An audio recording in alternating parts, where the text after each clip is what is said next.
இறைவார்த்தை கேட்டு இதயத்தில் ஏற்று என்னாலும் வாழ்ந்து என்றும் பறைசாற்று இறைவார்த்தை கேட்டு.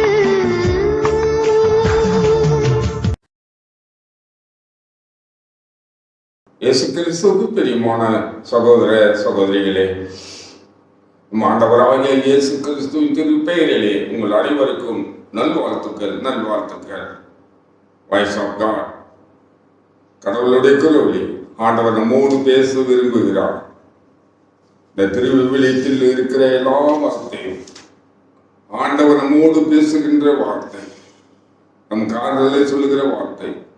ஒரு நண்பனை போல, ஒரு தாயை போல, தகப்பனை போல நம்மோடு பேசுகின்ற இறை வார்த்தை. இதோ இந்த நாளிலும் கூட ஆண்டவர் தூய ஆவியானவர் நம்மோடு பேச விரும்புகின்ற இறை வார்த்தை. எசாயா 54வது அதிகாரம் 10வது வசனத்தை ஆண்டவர் காட்டுகிறார். மலையில் நிலைச்சாயினும் குன்றுகள் இடம்பெயரினும் உன்மீது நான் கொண்ட பேரன்பு நிலைச்சாயாது, என் சமாதான உடன்படிக்கையோ அசைவுறாது என்கிறார் உனக்கு இரக்கம் காட்டும் ஆண்டவர். என்கிறார் உனக்கும் எனக்கும் இரக்கம் காட்டுகிற ஆண்டவர். மலைகள் நிலைசாயினும் குன்றுகள் இடம்பெயரினும். மலை சாயுமா? குன்றுகள் இடம்பெயருமா? அப்படி பெயர்ந்தாலும் ஆண்டவர் நம் மீது கொண்டிருக்கிற அன்பு ஒரு நாளும் நிலை சாயாது. ஆண்டவர் நமக்கு பேரன்பு காட்டுகிறவர், நமக்கு இரக்கம் காட்டுகிறவர். அவரை யார் யார் தேடி வந்தார்களோ அவர்கள் மேலெல்லாம் ஆண்டவர் இரக்கம் கொண்டவர். அவருடைய நோய்களையும் பிணிகளையும் ஆண்டவர் நீக்கியவர். அன்று எகிப்து நாட்டிலே அடிமைகளாய் பாடுகள் பட்டு கண்ணீர் சிந்திக் கொண்டிருக்கிற மக்களின் கண்ணீரை கண்டவர். அவர்கள் மீது இரக்கம் கொண்டவர்.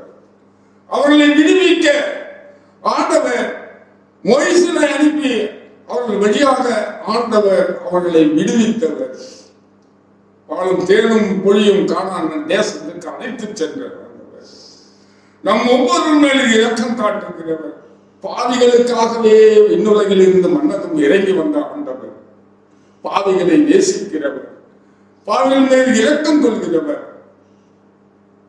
ஆண்டவர் நம் மேல் இரக்கம் காட்டுகிறவர். இந்த உலகம் கைவிடலாம், உலகம் வெறுக்கலாம், இவர் பாவி என்று ஒடுக்கி தள்ளலாம்.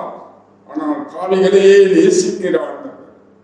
எந்த நிலையில் நாம் இருந்தாலும் அந்த நிலையிலே ஆண்டவர் அப்படியே நம்மை ஏற்றுக்கொள்கிறவர், மேல் பேரன்பு காட்டுகிறவர்.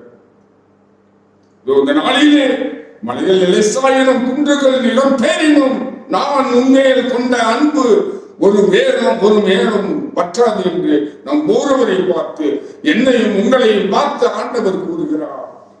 பேரன்பு காட்டுகிற ஆண்டவர் நமக்கு இரக்கம் காட்டுகிறவர். நம் குடும்பத்தின் மேலே இரக்கம் காட்டுகிறார், பிள்ளையின் மேல் இரக்கம் காட்டுகிறார் ஆண்டவர். அப்படிப்பட்ட ஆண்டவர் இதோ இந்த நாளிலே நம்மோடு பேசுகிறவர். இதோ இந்த நாளிலே இந்த இறை வார்த்தையின் வழியாக ஆண்டவர் பேரன்பு காட்டுவே, உனக்கு இரக்கம் காட்டுவேன் என்று சொல்லுகிறார். நாம் விசுவசிப்போம், ஆண்டவரை தேடி செல்லுவோம். ஆண்டவரை தேடி நம்மை தேடி வந்த ஆண்டவர் நம்மோடு பயணிக்கிறவராய் இருக்கிறார். நம்புவோம், விசுவசிப்போம். ஆண்டவர் பேரன்பு கொண்டுகிறவர். ஆண்டவரே உம்மை நன்றியோடு துதிக்கிறோம் என்று ஆண்டவரை துதிப்போம். எந்த நிலையில் நான் இருந்தாலும் என்னை வெறுக்காதவர் இயேசு ஒருவரே, நம் இயேசு ஒருவரே. எந்த நிலையில் நான் இருந்தாலும், எப்படிப்பட்ட சூழ்நிலையில் இருந்தாலும் என்னை வெறுக்காதவர், நம் ஒவ்வொருவரையும் வெறுக்காதவர், இரக்கமுள்ள ஆண்டவர், பேரன்பு கொண்டு இருக்கிற ஆண்டவர். அவரை துதிப்போம், போற்றுவோம், நன்றி கூறுவோம். இரக்கம் காட்டுகிற ஆண்டவர் ஒரு நாளும் விலகாத அன்புக்காகவும் சமாதான உடன்படிக்கைக்காகவும் இரக்கத்திற்காகவும் ஆண்டவருக்கு நன்றி கூறி நாம் ஜெபிப்போம். அன்பான ஆண்டவரே, உமக்கு நன்றி கூறுகிறோம். ஆண்டவரே, கடந்தாலே தெரியாதே நான் உன்னோடு கூட இருக்கிறேன் என்று சொன்னவரே, எங்கள் மேல் பேர் இரக்கம் கொண்டு இருக்கிறவரே, உமக்கு நன்றி செலுத்துகிறோம் ஆண்டவரே.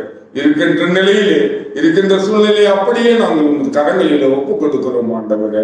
இரக்கத்தின் தேவனே, எங்கள் ஒவ்வொரு மேலும் இரக்கமாயிரும். எங்களை வழி நடத்தும், காத்துக்கொள்ளும். எங்கள் அருமையேசுவின் அற்புத பெயரிலே ஜெபிக்கிறோம் நல்ல பிதாவே. ஆமென், ஆமென், ஆமென்.